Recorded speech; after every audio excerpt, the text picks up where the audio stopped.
and welcome to another crossover episode here on the Locked On Podcast Network. I'm Chris Carter of the Locked On Steelers podcast. He's Lorin Cox of the Locked On Bears podcast, Steelers Bears. Yes, they're playing on Monday night. Yes, that's a few more days away, but crossover Thursday requires us to do some talking ball on this Thursday for you.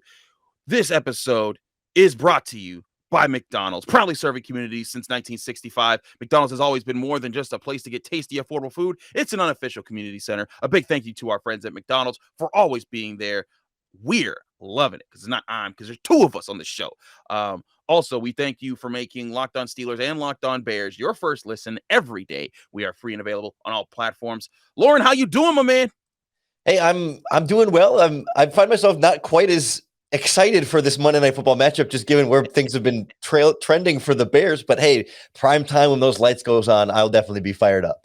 Absolutely. And that's the thing. It's Monday Night Football. But I will say, wherever the Bears have been over the last 15, 16 years since 2005, they have found a way to beat the Steelers. The Steelers could be a 13-3 team and the Bears could be one of the worst teams in the league, but they will find a way to beat them. It's been the most bizarre thing. And I know I've actually talked to several Steelers fans who are like, oh God, not now.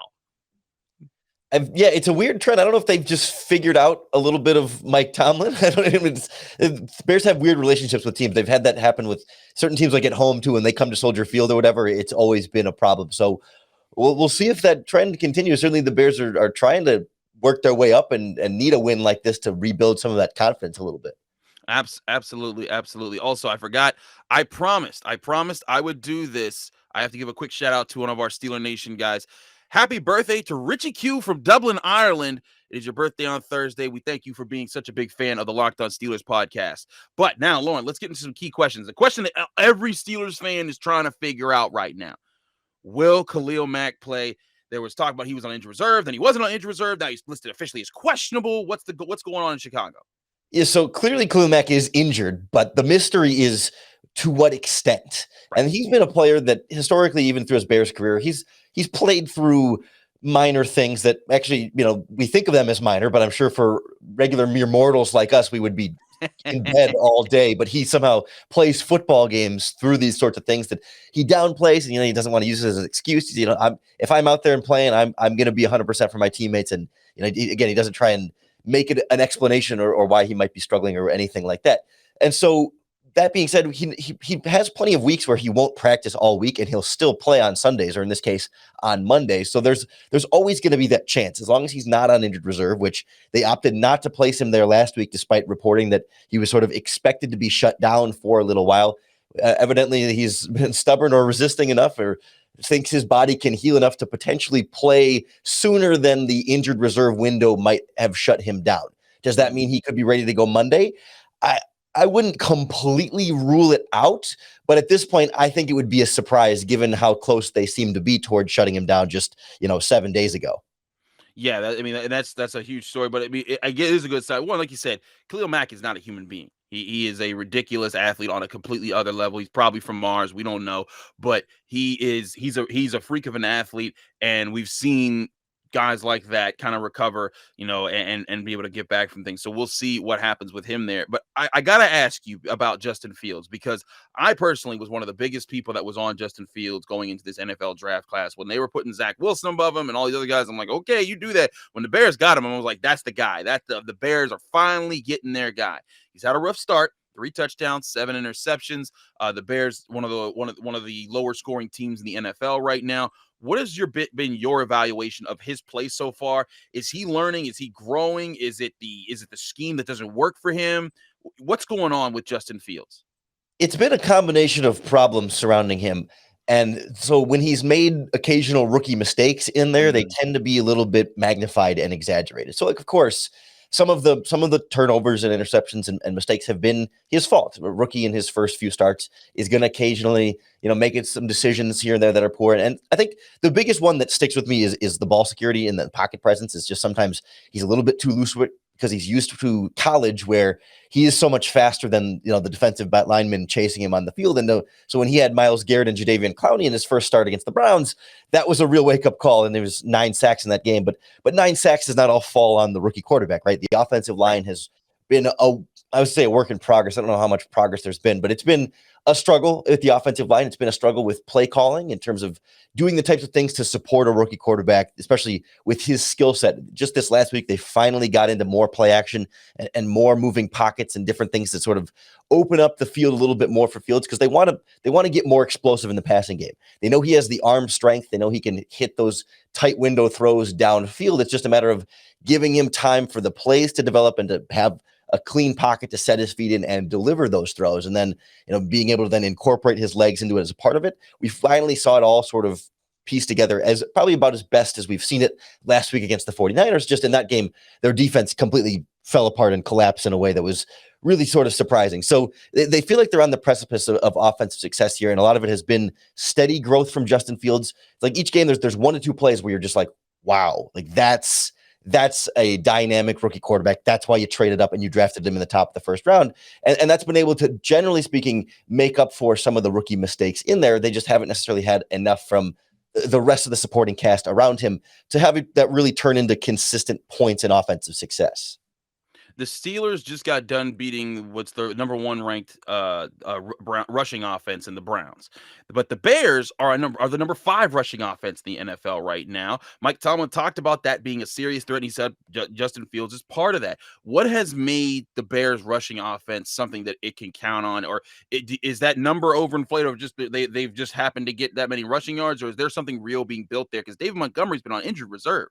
Yeah, they want that to be their offensive identity, and it's going to be a huge focus for them in this game. And it's really not inflated. Sometimes you can see teams that they get a score, they get a lead, and then they just run the ball a lot, and their numbers kind of get inflated. The Bears have been losing these games, but still rushing at a really high success rate. And honestly, I will say their offensive line is better in the ground game than it is in pass protection. It seems like for whatever reason they're a little bit easier at being more the aggressors and getting physical in that regard. But their 6th-round rookie, Khalil Herbert, has been a huge surprise and is running really, really well, and honestly costing David Montgomery millions of dollars every week, because as Montgomery's contract situation comes up, they're going to look at Herbert and all the missed tackles he's been forcing. He's quick, he's explosive, and it's really like he gets ahead of steam fast. When he goes downhill, he gets through to the second level.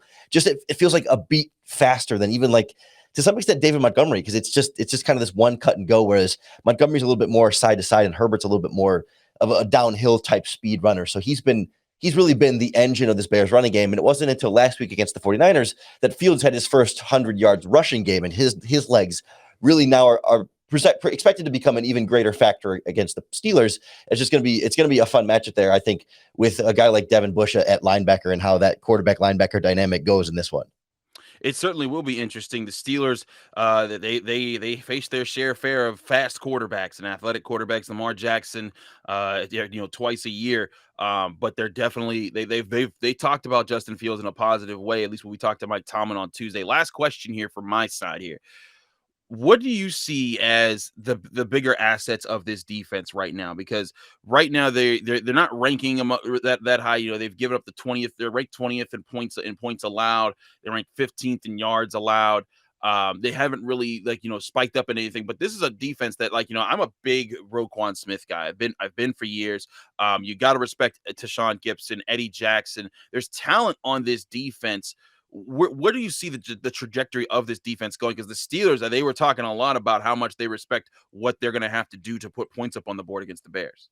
Yeah, it's hard for me to say right now because they were so surprisingly awful against the 49ers. I mean, it was really their worst defensive performance of the season last week. I think it felt like they did better against Tom Brady and the Buccaneers than they did against the 49ers and Jimmy Garoppolo. So it's hard for me to know, was that just a fluke, or are we going to see some more really, really bad defense? Certainly the strength is in the front seven. The secondary has been the weakness all season long. Eddie Jackson has been struggling. Tashawn Gibson has been struggling. All of their cornerbacks not named Jalen Johnson have been pretty much bad. Young, inexperienced players kind of rotating in there. So the back end has been where the major concerns are. And they've really hung their hat on their pass rush when Khalil Mack and Robert Quinn have been healthy. And with Quinn sidelined with COVID, and now Mack injured, and Quinn came back last week, but missing Khalil Mack has been such a massive void for them in this defense that I think that's part of where things started falling apart against the 49ers, that they just couldn't get the consistent pass rush to make up for some of the very real deficiencies on the back end. And so if Mack's out again, I have some very real concerns about how they're going to get after Ben Roethlisberger and try and slow down the Steelers a little bit. But it's still going to be sort of the front seven where they live and die off of, and just scrape by with what they've got in the secondary. That's going to be really interesting to see if the Bears can do. I think they've got the roster to do that. We'll see if they can put it together. But like you said, a lot of that will depend on Khalil Mack too. He's a huge part of what they do, just like T.J. Watt is a huge part of what the Steelers do. But we're going to get to Lorin's questions to me on the Steelers in just a second here. Before we do that, we got to talk to you about McDonald's.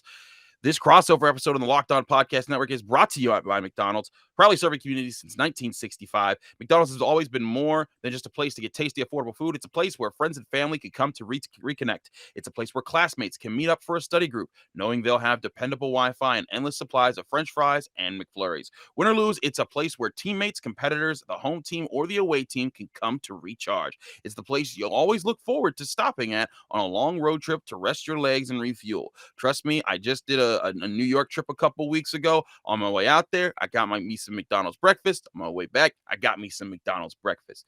That's where McDonald's is. It helps me refuel and reconnect. And we encourage all of our listeners here on the Locked On Podcast Network to head to their local McDonald's to refuel and reconnect. I'm loving it. We're also brought to you by Getupside. Hey, NFL fans, this is Chris Carter, the Locked On Steelers podcast, here with Lorin Cox, here to tell you about the incredible app everyone who buys gas needs to know about. It's called Getupside. My listeners are making up to 25 cents for every gallon of gas every time they fill up. Just download the free Getupside app in the App Store or Google Play right now. Use promo code TOUCHDOWN to get a bonus 25 cents per gallon on your first fill up. That's 50 cents cash back. Don't pay full price at the pump anymore. Get cash back using Getupside. Just download the app for free and use promo code TOUCHDOWN to get 50 cents per gallon cash back on your first tank. Some people who drive a lot are making as much as $200 or $300 a month in cash back, and there's no catch. The cash back gets added right to your account. You can cash out anytime to your bank account, PayPal, or an e-gift card for Amazon or other brands. Just download the free Getupside app and use promo code TOUCHDOWN to get 50 cents per gallon cash back on your first tank. Again, that's promo code TOUCHDOWN for the Getupside app. I'm Chris Carter here with Lorin Cox. We're keeping it rolling here because we did double back-to-back at live reads. Lorin, what are your questions for me on the other side as the host of Locked On Bears?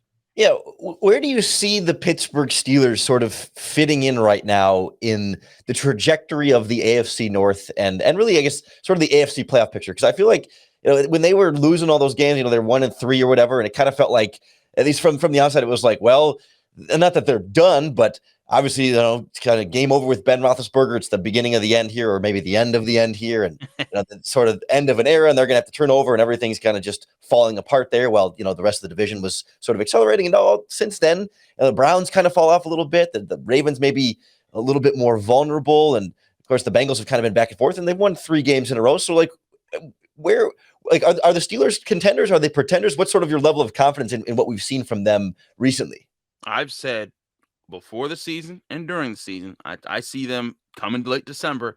They're competing for the top of the AFC North, excuse me.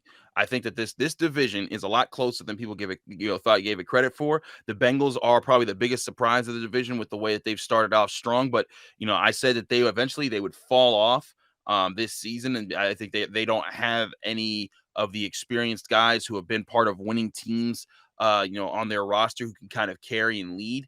And I think that I didn't think they'd lose to the Jets, but I think that's coming. In fact, I actually on the Friday episode of Locked On NFL, Steelers listeners know this because I've been ranting about it. But we had to make bets, like face paint bets, and we had to pick a team. If this team beat this team, I would, you'd have to wear face paint. So I picked the Bengals to beat the Jets, and I have these decals I'm gonna have to wear on my face on the Friday episode of Locked On NFL. So the Bengals did that to me for how dare I ever put my faith in them. But in all seriousness, the Browns, I picked them to have a regression. They're the Browns. They do this all the time. Every day, because this isn't the first time that we thought that, oh, maybe the Browns have figured something out, and then they fall flat on their face, and now we see Odell Beckham Jr. doesn't want to play there. Everything's everything's in an uproar. They lose to the Steelers at home. There's a lot of issues there. But the Steelers, when they were losing, and I said this during that losing streak, I said this is not a team. This is not a team that's balanced like some of like the 2008 Steelers, the last Steelers team to win a Super Bowl, where you could lose some players on offense, but the defense would carry you, or you could lose some players on defense and the offense would carry you. This is a Steelers team that is heavily predicated on the defense being elite, not good, elite. And that's because this offensive line is brand new. They've gotten better, but there's still a young offensive line with 2 rookies, a second-year guard, and really a whole new makeup of how they've been compared to the last decade of football. So when the defensive players were out, they missed TJ Watt for like 2 games. They missed Alex Highsmith for a couple games. They missed Joe Hayden for a game, Devin Bush for a couple games. And so piece on piece on piece, they were losing guys left and right, and so they went from being a decent to they went from being, well, in the first game of the season we saw they were a great defense. They shut down the Buffalo Bills. No one saw it coming. I even picked the Bills to win that game. And then you saw when those guys came out, they were a decent defense, and they'd give up 24 points here, but that's not what you need with the balance of this team. So that was kind of where I saw it. Now that they're healthy again, they're in a spot where if they can stay healthy, I think they can bang with most NFL teams because they have the defense to keep people in check. They have disciplined coverage on the back end. They have aggressive pass rush. They can stop the run when their guys are healthy. They're really thin now, though, with Stephon Tuitt and Tyson Alualu not being able to play. Both are still on injured reserve. Now you lose Melvin Ingram because he wanted to start, and the Steelers were like, that's not what you were brought here for. He's gone, so now you lost your third edge rusher. They hope that Taco Charlton can be that guy. But that's the issue right now is, can they stay healthy and can they play their brand of football? They did last week against the Browns defensively. They were able to create a crucial turnover late, but this is a Steelers team that knows it's not this isn't the days of Antonio Brown and Le'Veon Bell and Martavis Bryant lighting up scoreboards with Ben Roethlisberger. It's the days of they're going to grind out wins the old school Steeler way of stifling defense and a run game powered by Najee Harris. Yeah, what level of Ben Roethlisberger are the Steelers getting? I mean, how much are they carrying him versus him still being able to kind of be the guy when they need him to be? It's a mix there because they're winning with him. He's not leading them to victory. There were a couple of years, where he was kind of dragging them along. In the mid 2010s, there were plenty of bad defenses that they had. Their secondaries back then were really bad, and you saw that sometimes it was just a matter of, hey, you got to put up 35 today because that defense that secondary is going to give up big play after big play. Now it's the opposite. Now it's like, hey, all you're being asked to do is don't turn the ball over and make the crucial play at the right time. I'd say that in the Steelers wins, Ben has done that, especially like last week against the Browns, late in the fourth quarter. They called an RPO, believe it or not, with Ben Roethlisberger, and he hit it with Deontay Johnson getting a slant. And he took it 50 yards to basically end the game. And that was, those are the things that Ben has been able to do, is that he makes those smart decisions in those big moments, but he hasn't made those smart decisions enough this year. A lot of people say, oh, it's his arm. Oh, it's his elbow. Oh, it's his lack of mobility. It's none of those things. His arm is actually fine. He's hit several deep balls this year.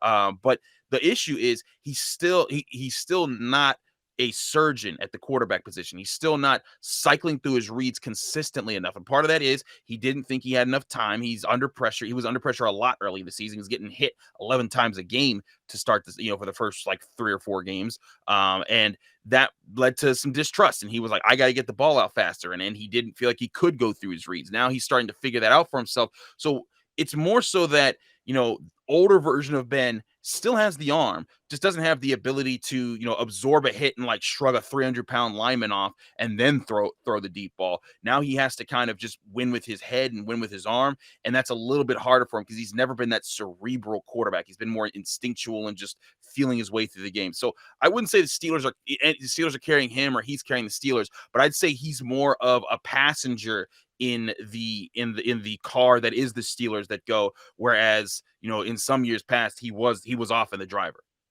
We touched on a little bit earlier that the Bears are going to want to run the ball offensively to kind of keep everything in schedule for Justin Fields.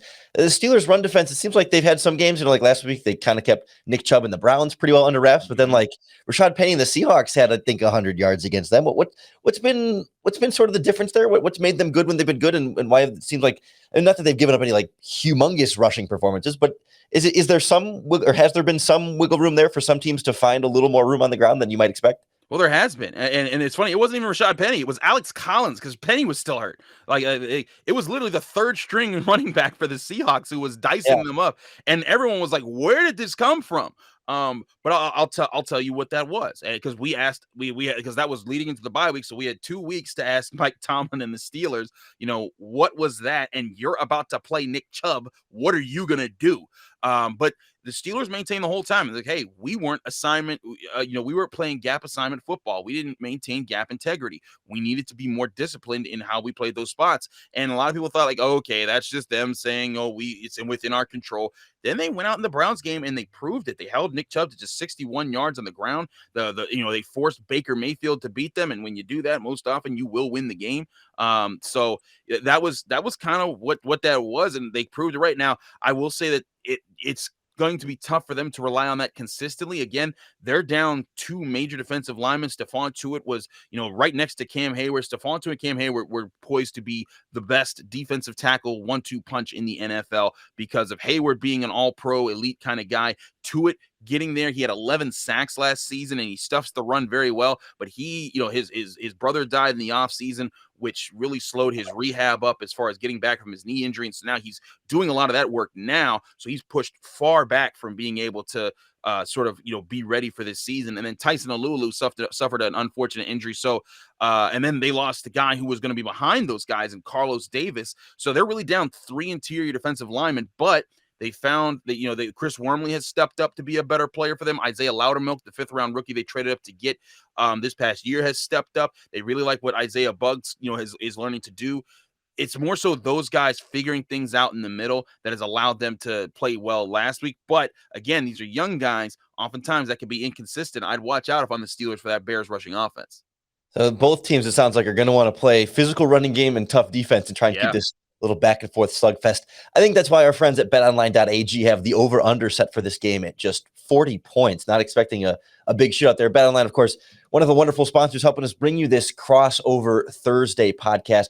They're your number one spot for all your sports betting needs, whether it's pro football, college football, basketball season starting up, hockey season, plus, soccer, tennis, boxing, even, Vegas casino games. So don't wait to take advantage of all the different amazing offers available for the 2021 season and beyond. It's the number one spot for all your sports betting needs. The spread for this game is Steelers favored by 6.5. Probably not too surprising there with them as the home team. Moneyline right now has Steelers minus 265, Bears plus 225. If you like those odds, head on over to betonline.ag. Sign up today for a free account. And when you do, enter in our promo code Locked On, and you're going to receive a free 50% welcome bonus on your first deposit, giving you even more money to play with and win at betonline.ag, where the game starts.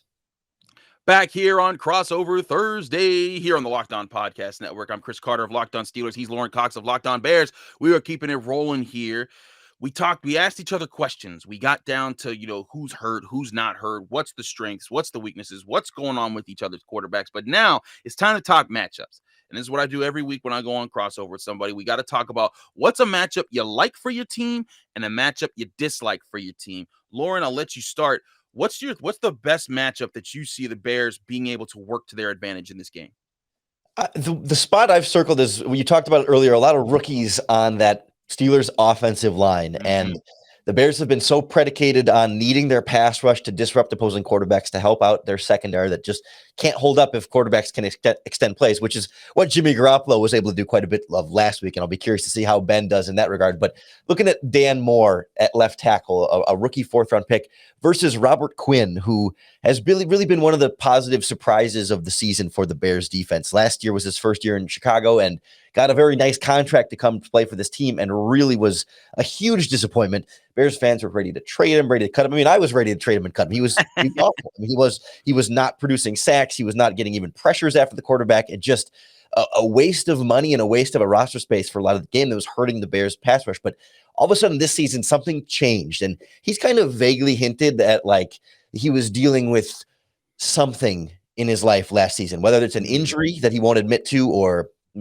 something off the field, or if it's mental. I mean, we don't know what it is. He's kind of said, I'm not going to talk about it. It's just Just know that he's in a better place now. And again, whether it's physically or mentally, we don't know, but we have seen some great results. And he and Mack have been a very dynamic duo. The defensive coordinator, Sean Desai, has been good at moving them around. Sometimes he'll line them up together and stunt and twist them, or sometimes he'll put all of the big guys on one side and kind of force the defense to pick their poison if they want to slide to the heavy overload on one side, or it's Khalil Mack or Robert Quinn on the other side. And where are you going to help out your offensive line?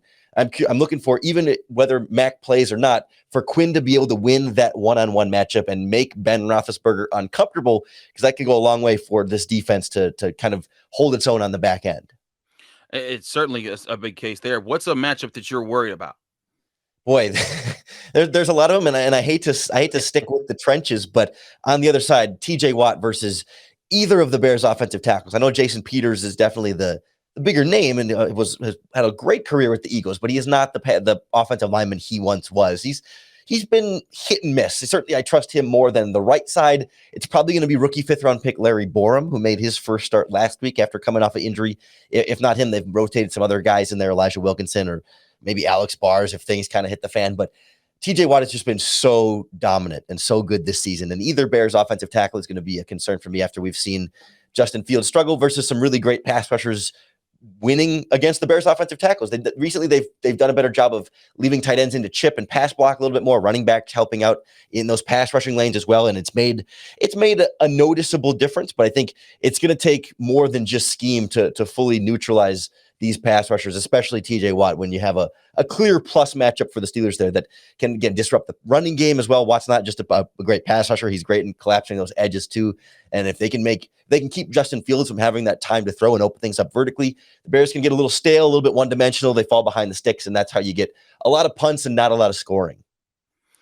Well, see, that's the thing that I have with the Bears in this game as far as an advantage that works for their favor. I'll start in the reverse. I'll say one thing that I think should concern the Steelers. I know the Bears aren't like, a super stifling run defense right now. I think they're ranked 25th in rushing yards allowed, but they still have dangerous athletes up front. Even if Khalil Mack doesn't play, like I said, I'm a big Roquan Smith guy. You still got Alec Ogletree, like you said. You got Quinn up there. Akeem Nixon can be in the conversation there. That group can get after you, and this is a young Steelers offensive line that's started to feel itself a little bit. They've had some success running the football. Dan Moore Jr., guy you talked about just there. If you go on PFF, and Lorin, this even stunned me. They gave him a 0.0 pass protection grade last week against Myles Garrett. Now, granted, Myles Garrett only got 1 sack. It wasn't like he just crushed the Steelers, and obviously they won the game.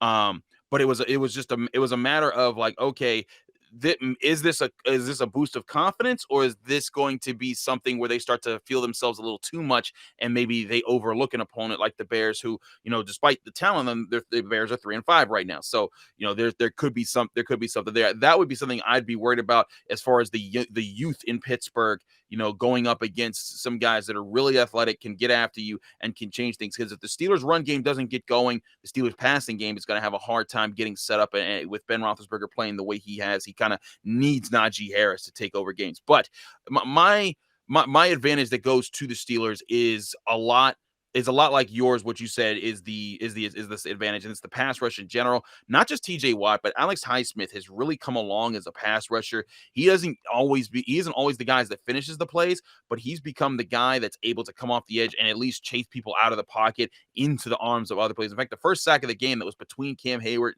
and TJ Watt, Alex Highsmith was the first guy to beat his man, and Baker Mayfield had to break out of the pocket, and in doing so, he ran right into those 2 other guys. It's going to be a mix of all 3 of those guys. When I look at where the Bears are in protection, the Bears are giving up sacks on 12.6% of the passing plays they call. That's the highest percentage in the NFL right now. The Steelers haven't been sack masters this year. They've for the last 4 years in the NFL, they've had the most sacks each season, and that's an NFL record for a streak. But they're at 19 sacks behind a few of the other teams. they can get after it. They're also just not blitzing. One thing I noted on yesterday's episode of Locked On Steelers, Lauren, they're only blitzing like 20% of the time. That's like the third lowest in the league, or fifth lowest in the league. And they're getting pressure and hurries on quarterbacks, the third most in the league of all teams. So they're just relying on their front four to get to bring pressure on guys. That's where they have to be able to win. And if they can do that, I truly think that'll be the problem for Justin Fields, because now you're talking about having to beat that. Then you can try. Then when you have four guys doing, you can leave Devin Bush as like, hey, you're just spying. Use your athleticism, use your speed, watch Justin Fields. And if a linebacker comes over the middle, you take them and you run with them. But then that allows the rest of the secondary to say, okay, now we can just focus on making sure we're playing assignment coverage, making sure we're applying the proper leverage and not doing that. So that's where I can see the Steelers and them doing something different, is if that front four dominates the line of scrimmage, the rest of the defense won't have to worry about anything and they'll be fine. But those are my advantages and disadvantages there.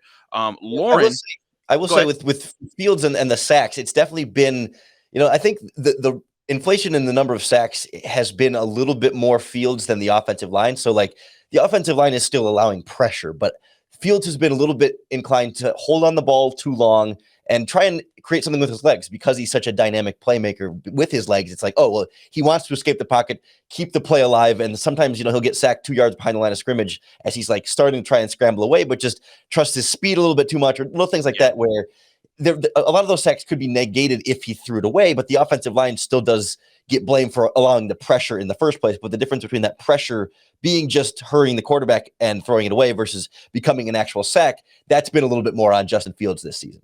I feel you on that. It's, and that happens sometimes, is that quarterbacks kind of create the situation. Jalen Hurts has done that for the Eagles more than a few times this year. But that's one thing. The Steelers, they love to get quarterbacks to get jittery. That's something that they did to Lamar Jackson in the first couple times they faced him. It's been an interesting component. We'll see that matchup later in this year. But Lorin, this is a heck of an episode, man. I was glad to talk some football with you, man. Let people know they can find you, follow you, and get more of your work.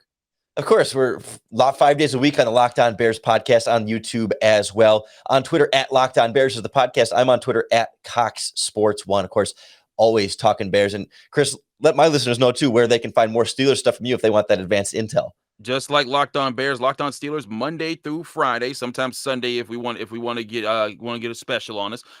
But you can find us on Apple, Spotify, Google Podcasts, Odyssey, and of course YouTube. Hey, do us some fans, Bears fans, go to Locked On Steelers, subscribe to our page, hit like on our video. Steelers fans, do the same for Lorin and the Bears. Give them some likes and some subscribes on YouTube. That really helps everyone out. Also, go on Apple, leave us all 5-star reviews with positive comments. That stuff really helps out the shows and the entire Locked On podcast network. From Chris Carter and Lorin Cox, thanks so much for joining the show. We'll both be giving you our own editions of our Friday and Monday episodes before this game, because it is Monday Night Football at Heinz Field. Lorin, will you be there, or are you staying in Chicago? Yeah, I'm staying around here. I'm not making the trip out. Well, I'll be on site at Heinz Field, so it should be a live one under the lights. But stay tuned and get all your prep for that on Locked On Steelers and Locked On Bears. From Chris Carter and Lorin Cox, we will see you then.